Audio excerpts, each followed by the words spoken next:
The story of Nyai Bagendit. A tale from West Java.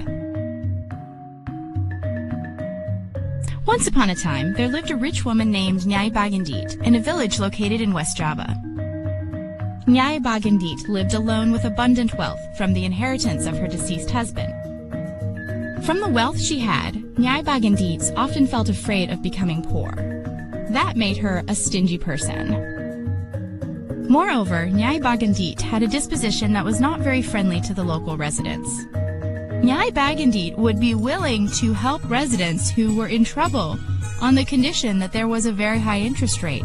Then, if the residents were late in paying the debt, they would be treated roughly by Nyai Bagendit's men and even confiscated the rest of their wealth. Nyai Bagendit's bad attitude also made her often disliked by the local residents.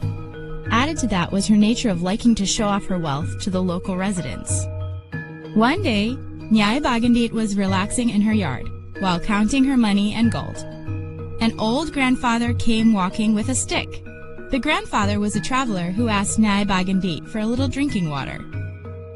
However, Nyai Bagendit refused, and instead cursed the grandfather harshly and then chased him away.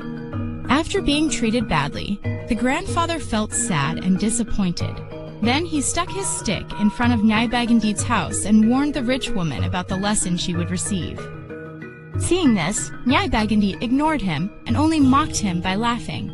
She went into the house to leave the grandfather outside.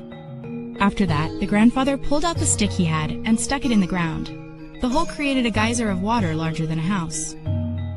The gushing water caused a flood in the village where Nyai Bagendit lived. The villagers ran to save themselves. Nyai Bagendit was inside counting her gold and was too late. Too late to realize the arrival of the flood. Panicked, Nyai Bagendit asked for help while carrying a box of money and gold. Unfortunately, no one heard Nyai Bagendit because the residents had already gone.